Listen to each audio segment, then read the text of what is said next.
Ce soir, nous entrons au cœur d'un débat brûlant sur l'avenir du Sahel, la souveraineté des États de l'AES et les rapports entre l'Afrique et les puissances étrangères. Autour de la table, les intervenants confrontent leur lecture de l'histoire, de la sécurité et des ressources stratégiques. Les propos qui suivent reflètent leurs analyses et leurs opinions. Ils invitent à la réflexion, au débat et à la vérification des faits. Prenez le temps d'écouter les arguments, de comparer les sources et de vous faire votre jugement. Voici un échange au croisement de la politique, de la mémoire et des enjeux contemporains. En même temps, est-ce que la France peut se départir de cette attitude? Parce qu'il faut arriver à une compréhension, je dirais pas fondée, mais ultra profonde de cela, parce que c'est Poutine qui le dit. Il le dit dans un discours officiel, que souvent quand il regarde la France sans son passé colonial, elle est un pays pauvre, très endetté, un petit pays PPTE.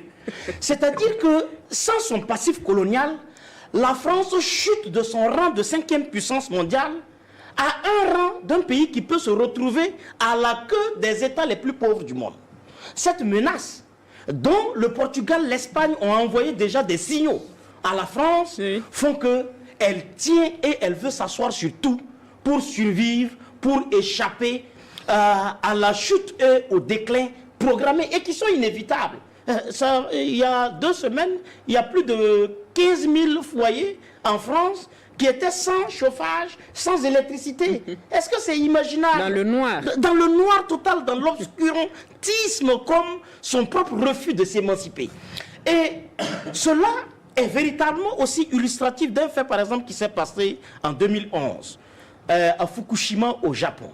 Les centrales nucléaires, les réacteurs nucléaires ont pris de l'eau après un tremblement de terre. Et donc l'uranium que la France vendait à coups d'or à des pays comme le Japon et exploité gracieusement au Niger et en Centrafrique a un coût qui a totalement chuté. C'est un aspect économique. Mais la DGSE et la France politique rentrent en jeu pour dire par exemple à François Bozizé en Centrafrique, bon écoute, l'uranium là, on va mettre ça en attente, on ne va plus exploiter comme on était en train d'exploiter. Parce que celui qui le vend et qui tire profit de ça économiquement, c'est la France. Le prix a chuté sur le marché international. Alors que pour Bozizé, les miettes qu'il tirait de cette vente de l'uranium lui étaient vitales pour assurer les charges minimales, fondamentales de l'État. Donc Bozizé renonce à suivre la France dans le refus de continuer à produire l'uranium. Bozizé décide de s'allier à la coopération avec les Chinois à qui il donne les permis d'exploitation. Et la France, avec la DGSE, rentre dans une action de susciter une rébellion qui existait déjà à travers la Seleka.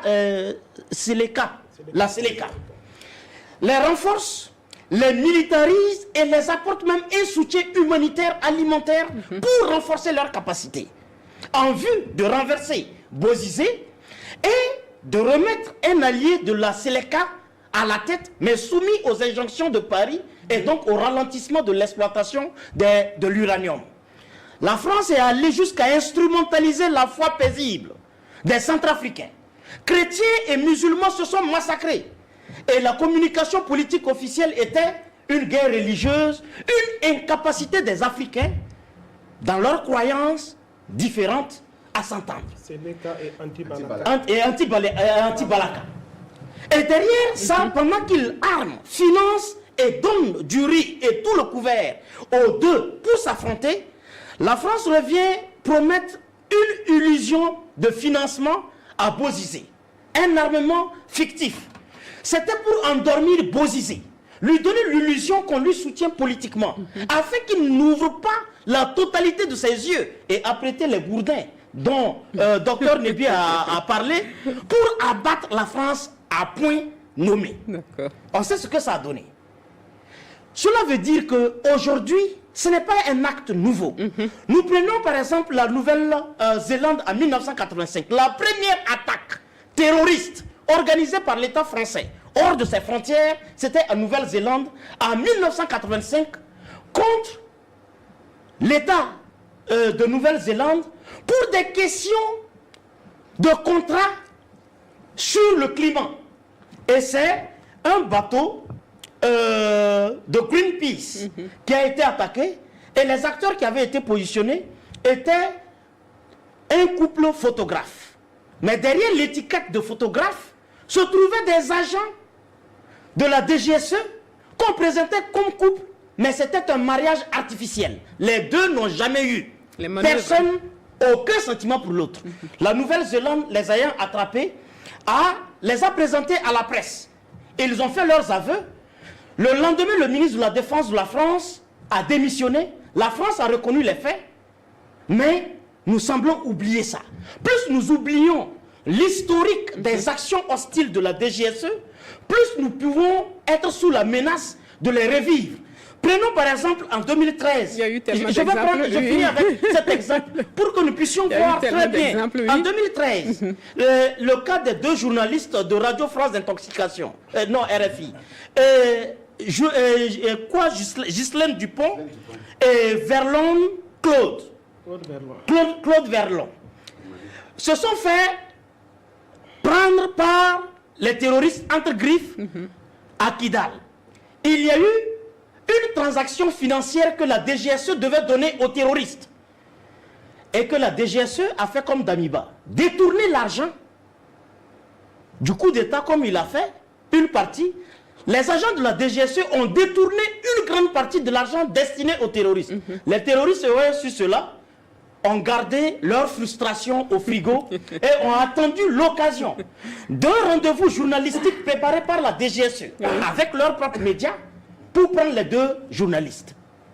Et en 2012, c'est les mêmes de la DGSE qui montent une opération pour éliminer Saïf al-Islam, le fils de Kadhafi. Paix à son âme, ils ont finalement eu raison de lui. Et qui perdront par exemple 9 agents de la DGSE grâce à la résistance et à l'appui des forces spéciales russes.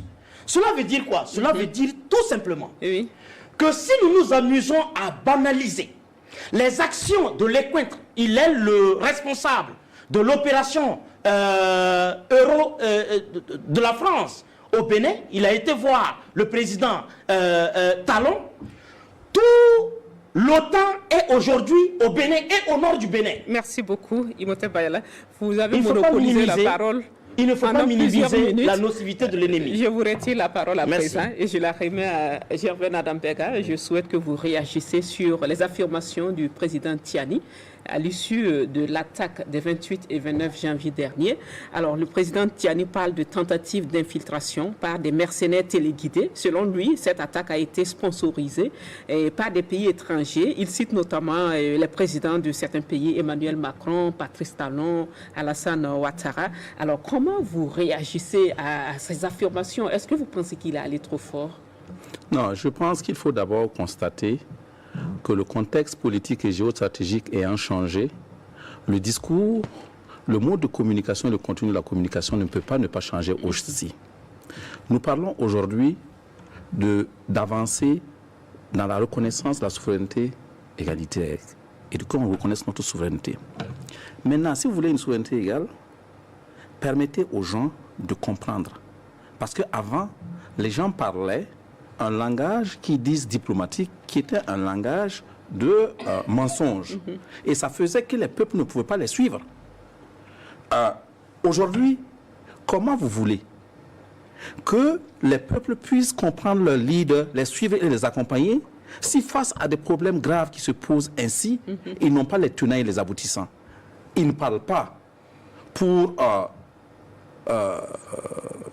une académie. Il parle pour que son peuple comprenne. Et il dit, le Bénin est complice. Et quand il dit le Bénin est complice, Talon le confirme. Puisque Talon sort et parle également très clairement. Et dit qu'ils vont s'organiser pour faire en sorte effectivement que ceux qu'ils pensent effectivement qu'ils sont en train de les attaquer là, ils vont les attaquer parce qu'ils ne veulent pas avoir à leurs frontières des gens qui ne respectent pas effectivement les principes démocratiques qu'ils ont. Mais c'est très clair. Ça veut dire effectivement que ce n'est même pas par rapport seulement au Niger. C'est aussi par rapport au Burkina qui a la même frontière.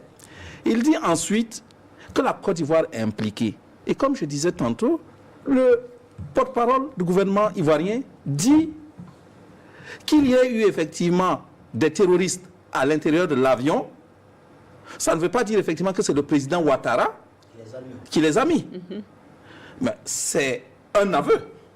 C'est pour dire simplement, oui, c'est l'avion, c'est Air Côte d'Ivoire qui a transporté les terroristes sur le tarmac de l'aéroport et ils ont attendu pour sortir. Au terme de cet échange, une idée domine.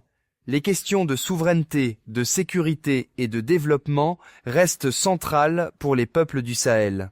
Les intervenants ont exprimé des positions parfois controversées sur l'histoire et les relations internationales. À chacun de poursuivre la réflexion avec recul en confrontant ses opinions à des sources fiables et variées. Le débat gagne en qualité lorsque les arguments sont écoutés, vérifiés et discutés sans caricature. Dites-nous en commentaire quel point vous a marqué, quelle analyse vous partagez ou contestez et pourquoi. Merci d'avoir suivi cet extrait. Abonnez-vous pour retrouver d'autres débats africains.